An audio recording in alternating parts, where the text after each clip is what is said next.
Hey, what's up, Big Orange Nation? It is the third Sunday in October, the next day after the third Saturday in October. I've slept on it, man. I got a full 8 hours, and man, I slept the best I've slept after a football game in a long time. I've thought about it a lot. We talked about it post game last night. This is Tennessee versus Alabama the next day. The Vols last night, third Saturday in October. Take care of business, 24-17. It's a game that, it was really a tale of two halves. Once again, especially for the offense, the defense was pretty consistent throughout. But Tennessee, when it come down to it, they made the plays that happened. Tennessee was a better football team last time. I'm going to put it at Tennessee was a better football team. If you take the missed throws by both quarterbacks, you take those into account. Let's say that Nico and Milroe hit those throws. Tennessee blows Alabama out of the building last night. Tennessee was a much better football team. Tennessee self-inflicted a lot. I know Alabama fans are going to cry about the officials. They have some beefs along the way. But make no mistake about it, Tennessee had some beefs that they could look at as well. But first half, Tennessee's driving once again. They stop Alabama on their first possession. Tennessee's driving. Dylan Sampson fumbles, trying to make that extra yard, or just, it was a hard lick. And then the Alabama guy did a good job taking the ball away from him. Game goes back and forth. Tennessee, if you look at it, if you look at the game plan last night, I only had a problem with two calls. And I'll talk about that in just a minute. There were guys running wide open all night. It's just, a matter of Nico hitting those wide open guys. And, how many deep throws did he miss? How many open guys did he miss? It was all night. If he hits those again, this is not even a close football game. And I was afraid it was going to be reminiscent of Josh Heupel's first year against Pitt when Joe Milton missed all of those wide open throws in the first quarter, where that game could have been out of reach in the first quarter, but Pitt ended up coming back to win it. Fortunately, we have a defense, and that defense all night long did their job. They brought pressure. I thought the secondary did a good job because Ryan Williams, I think he ended up with 8 catches for 73 yards. He was targeted 18 times. Tennessee got rough with him last night. Tennessee did a good job. Now, again, Milroe missed some throws. Let's make no mistake about it. But if you watch that football game, you'll know Nico missed his share of throws as well. This was a huge win for Tennessee for numerous reasons. But just for me, what I liked about this game last night, obviously I didn't like the first quarter offense, but I liked the play calling. They went to the locker room at the end. It wasn't a good look how they ended it. But then you come out, you had, Nico had the overthrows, but he had the one really bad throw where he's scrambling left. I did not like that play call. That was one of them I did not like because they showed the routes those guys run. Tennessee's in that 20 to 25 yard range, and they're running like a hitch and go. All guys were. There was nobody across the middle, nobody short. That was a bad play call. We got to be better than that, especially down in the red zone. What's the point of running all goes? It was pointless. It was totally pointless. But your quarterback has to make a better decision in that situation. And it was a pick. It should have at least been a field goal. It wasn't. Hopefully he learns from that moving forward.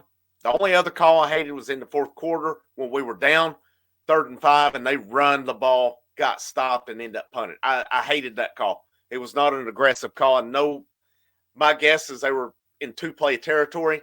It ended up working out because Jackson Ross pinned Alabama deep. Tennessee got the ball back, went down, and Nico made that great throw to Chris Brazzell, which ended up being the game-winning touchdown. But for me, I'm going to give game balls to them. We'll start doing that each week.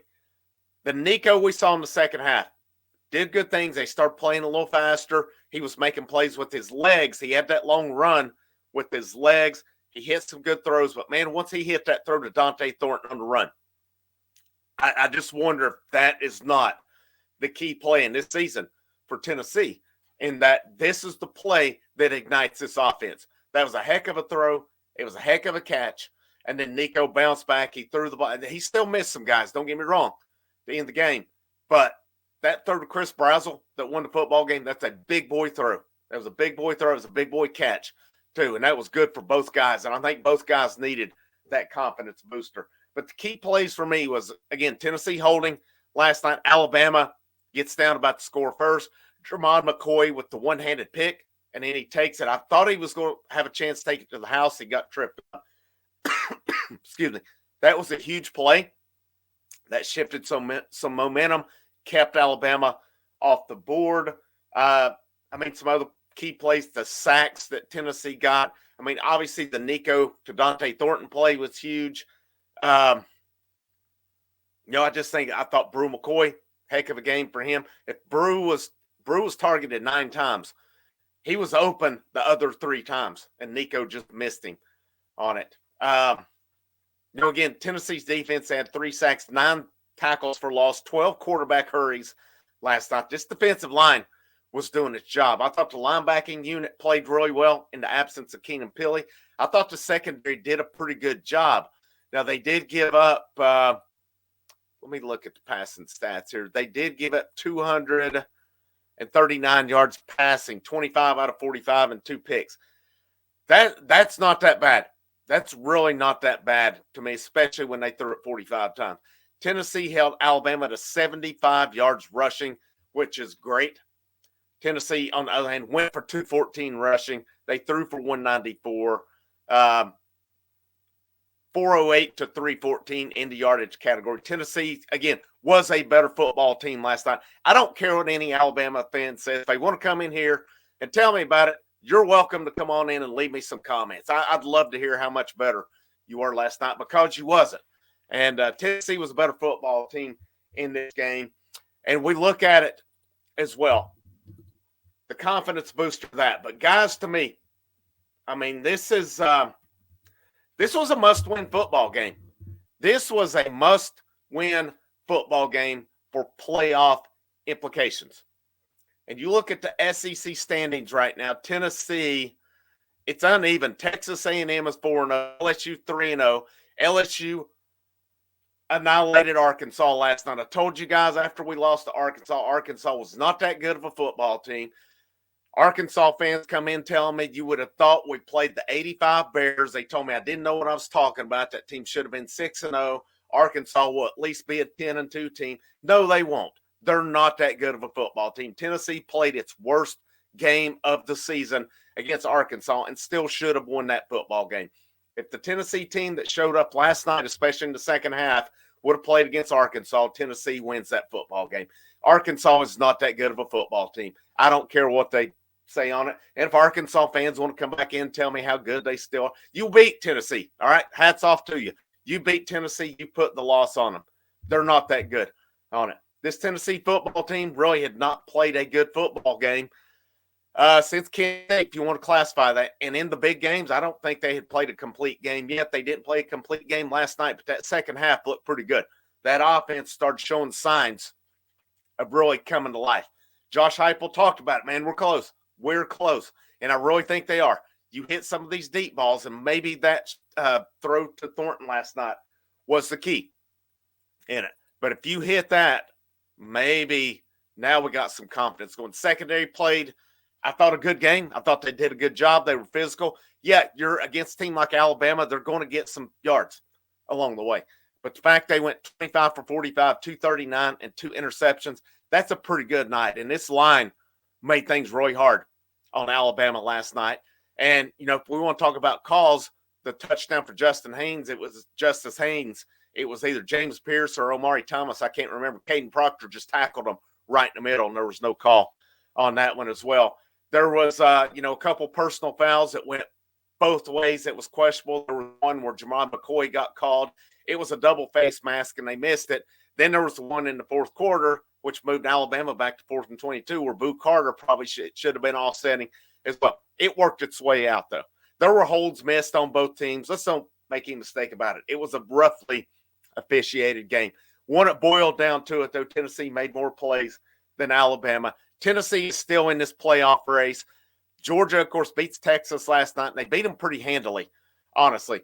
That's going to be a very tough football game to win. And then if you're Tennessee, You can't take any of your SEC games for granted.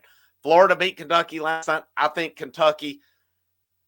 Tennessee should roll Kentucky. I really do. It's in Knoxville, but we'll see how it goes. Mississippi State's starting to play better football. They've not won, but they played Georgia and Texas A&M, both pretty tough the last couple of weeks. Their offense is starting to come around. So if you're Tennessee, now I think Tennessee's got a better defense, but Tennessee's offense is going to have to score in that game. And then going to Vanderbilt's going to be no joke. That's going to be a tough game. Tennessee's going to have to score. Vanderbilt has not seen a defense like Tennessee's either. So there's still some rough games left on schedule. Obviously, Georgia. I didn't include Georgia because we know it's going to be rough. I have to see that one to believe it. That we go down and beat Georgia. It's been since the Dobnell boot that we beat them down there.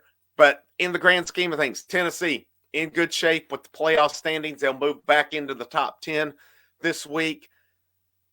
They have that win on their resume, which should increase their percentage. They have that top 10 win on it now. Theoretically, when Tennessee's played teams, they've now beat 3 ranked teams.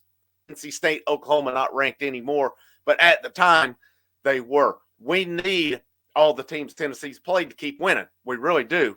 But Oklahoma not looking too good right now. SEC standings, Tennessee's sitting here with 1 loss. A&M, no losses. LSU, no losses in conference. LSU's turned out a little better than I thought. They were lucky to beat South Carolina, to be honest with you, and I think South Carolina had some beef on that one. Georgia 4-1, Tennessee 3-1, Missouri 2-1. I'm not worried about Missouri. They're a smoke and mirrors team right now. Texas 2-1, Vanderbilt 2-1 in conference. So that's your teams. Tennessee's up here. If Tennessee were to go down and beat Georgia, I really think they'll have, if they were to win out and go 11-1, I think they'll have a good shot at the SEC championship. It's a tall task, though. The grand scheme is get to the playoffs. I think you could be afforded one more loss and still make the playoffs. That loss has to be to Georgia, though. It can't be, I don't think, to any of those. You've got to beat Kentucky, Mississippi State, Vanderbilt, and there'll be some tough games in there. Make no mistake about it. I think you could lose to Georgia and still make the playoffs. So, but we'll see. Nothing's ever for sure in this. The best way to take care of business or to control your fate is to take care of business. That's it. Game balls for me last night. Obviously, I'm going the easy one with Dylan Sampson on offense, but I'm going to give it to Nico as well. I thought Nico played good football in the second half, and I'm also giving one that offensive line. The offensive line played their best game of the season last night to me. I'm not factoring in the non-conference games. I'm factoring in SEC play. This offensive line played their best game of the season last night. Defense, I gave 3 game balls on our post game last night. I'm going the same. James Pierce, he was wreaking havoc last night. Will Brooks I thought he played a great game. He had numerous big plays last night, and he had game-sealing interception. And I'm giving Jermon McCoy. Jermon McCoy had a tough night in coverage, but make no mistake about it, that pick that he had, that was huge. That was a huge, huge pick. And I am going to give him, even though I don't think he played his best game, but in that instance, that was big. And you look at it, though, Ryan Williams, 8 for 73. That's pretty good as many times as they targeted him, that McCoy and Ricky Gibson. I think they played better than maybe we think they did. Pretty good night for them. But I'm going to wrap up on that one. Make sure you hit the thumbs up. You share this content out. If you have not already, hit that subscribe button as well. Have those membership tiers. Click that join button. It'll give you details on that. I may make some changes to that to amp it up a little bit. I'm getting ready to start printing some stickers, maybe some merchandise along the way. Finally got my logos where I want them. There is the $1 a month Patreon. All these do go to support the channel. They're greatly appreciated. I've had people get mad that you have these tiers. It is work to put into it. Make no mistake about it. It is work to put into it. So, yeah, if I can get paid for my time, I absolutely want to get paid for my time. But it's still a free channel. Content's free. And we'll go a long way. As those memberships grow, we'll get into maybe some membership videos and stuff along the way. But cannot stress it enough. Thank you so much for your support. Thank you for tuning in. We'll be live tomorrow night, 7:30 p.m. Eastern time. My name is Frank Rock. This is the House of Orange Sports Channel. Last but most certainly not least, Go Vols.